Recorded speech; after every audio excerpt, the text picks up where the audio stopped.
C'est ma petite poupée, elle a peut-être attaché à elle. Bah voilà, on sait jamais. On est directrice maintenant artistique de la Martinière, mais elle est principalement le seuil. Donc c'est ça ce qui compte. Tu es déjà venu Oui, tu es déjà venu ici pour l'autre livre.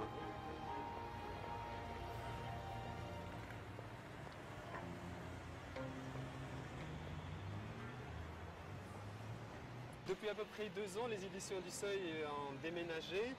Maintenant, elles se trouvent ici, à l'intérieur du bâtiment de la Martinière. On va traverser le périphérique et on va aller à notre rendez-vous. Bonjour. Bonjour. On a rendez-vous avec Valérie Gauthier à 16h.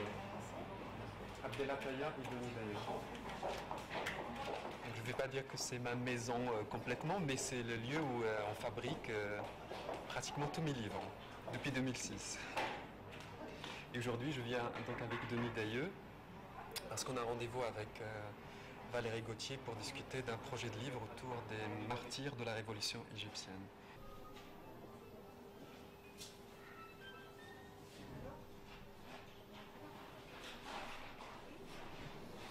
Parce qu'il se posait déjà la question de la direction artistique du livre. Il s'est rendu compte peut-être que s'il y avait des triptyques systématiquement, ça peut être très ennuyeux. Je trouvais que c'était beau ensemble. Ouais. Tout d'un coup, j'ai vu ça. Et là, il y a un nom d'un martyr sur le drapeau égyptien. On a eu le souci de rencontrer des filles, hein, enfin, voilà, donc... Les martyrs filles. Les martyrs filles, c'est toujours le même cas de figure. Elles sont jamais dans la rue. Elles meurent toutes, elles sont sur leur balcon ou sur la terrasse.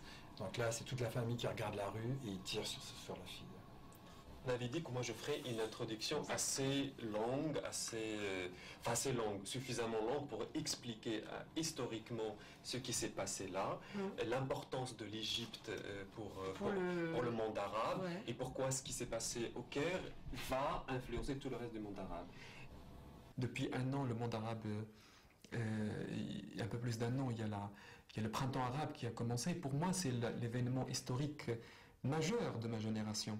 Moi, en tant qu'écrivain, en tant que Marocain, en tant que jeune arabe, il est de mon devoir de m'impliquer là dans ce combat, de se tenir, d'être actif. L'écrivain ou l'artiste, d'une manière générale, n'est pas quelqu'un qui vit en dehors de la société, en dehors du monde, comme sur la planète Mars, comme certains intellectuels.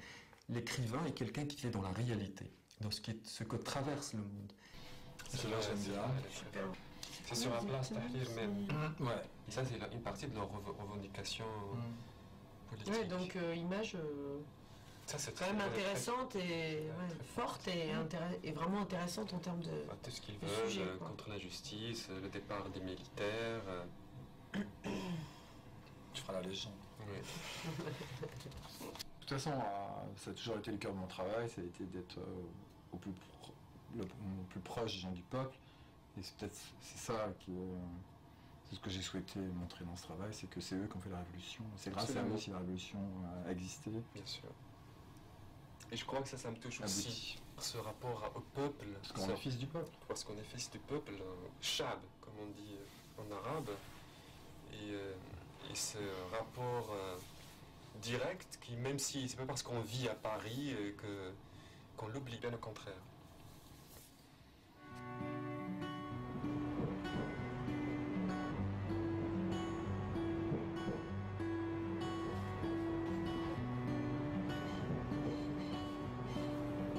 Je n'ai jamais rêvé d'être écrivain.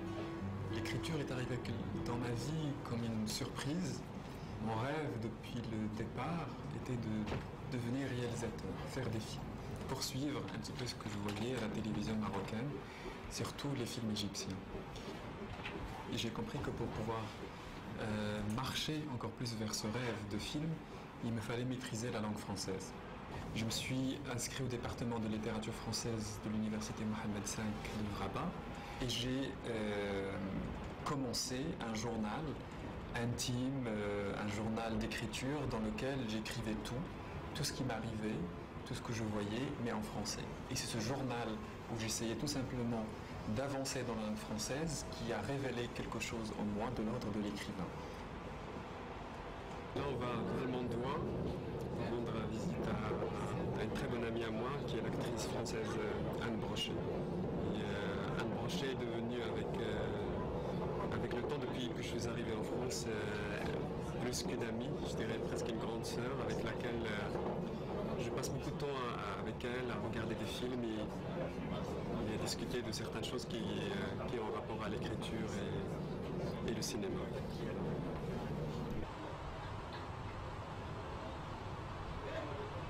Bonjour Anne, comment vas-tu? Je ne vois pas, j'ai tellement de soleil. Bah, ça me fait plaisir de te voir, merci de venir me chercher. Tu vas bien? Et hier soir, on a regardé Les Hommes d'influence. C'est avec... Robert De Niro? Ouais. C'est bien? Oh, ouais, ça va. Alors, je t'ai apporté un petit... Je sais pas si je te l'ai déjà offert, mais un thé égyptien.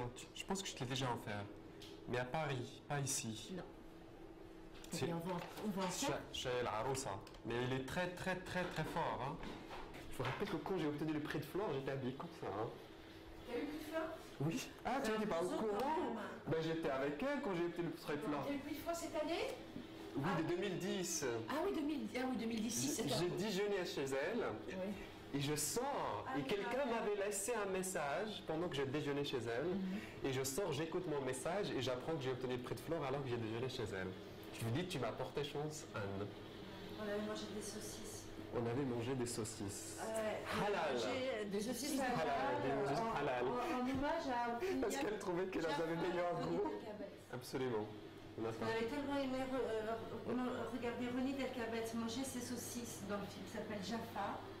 On avait fait un déjeuner que saucisses. Parce qu'on est Saucisses fanatique, enfin tu dois le savoir, de Ronnie Delcabès. Bah oui, je sais. Marocaine aussi. Et la semaine prochaine, on regarde quoi? Alors la semaine prochaine, on a le choix entre La Sirène du Mississippi de François Truffaut. Tu m'as dit que tu l'avais pas? Finalement, je l'ai trouvé. Ah. Il était caché quelque part, je l'ai trouvé le lendemain. Ou bien le troisième volet de la trilogie d'Apu, de Satyajit Ray. Ou un autre western, tu m'as dit.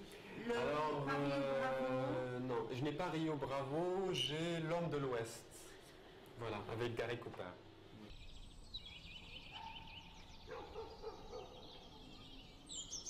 Peut-être qu'ils vont faire un truc dément. Alors voilà, ça c'est notre petite maison chez lui.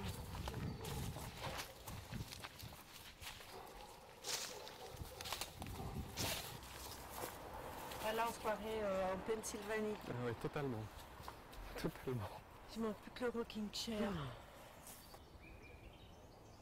Tu avais rêvé de quoi? Bah, je voulais être dans les films. Mais faire des films. Bah, pour moi, aussi.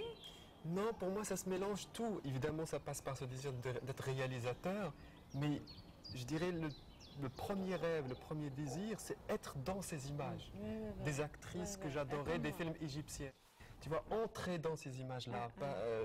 Tu vois, comme quand, par exemple, ces films, quand je les regardais, le soir, je les refaisais et j'étais dedans. Ouais, tu voulais faire partie du truc. Oui, je voulais entrer dans ces histoires. Ouais, Et ce que je voyais sur l'écran et ce qui se passait chez moi, à côté de mes parents, c'était déjà quelque chose de l'ordre du mélange. Tout se mélangeait. Ces images, moi, ce que je voulais faire, je voulais être réalisateur, je voulais être comme Saad Hosni, je voulais être un être noir, je voulais être Isabelle Adjani. Je pense que ce que j'ai à écrire, c'est le monde que je porte en moi, les choses que je connais d'une manière très intime, c'est-à-dire les expériences que j'ai eues quand j'étais enfant au Maroc, enfant et adolescent.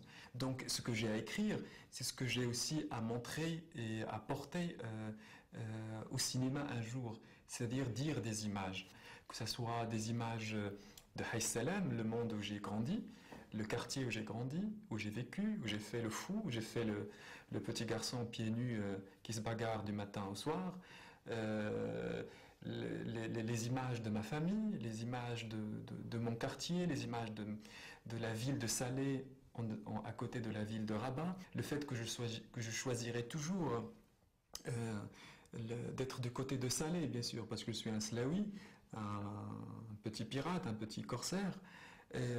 Donc voilà, donc c'est ce monde-là qui forcément sortira toujours à chaque fois que j'essaierai d'écrire.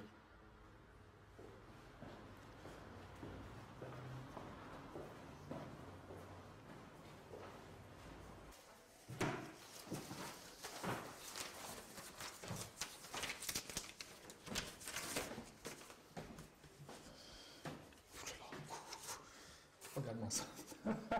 Une invitation de M. François Hollande. Bertrand Delanoë, maire de Paris, prie M. Abdallah Taïa de bien vouloir assister à la réception officielle du président de la République par la ville de Paris.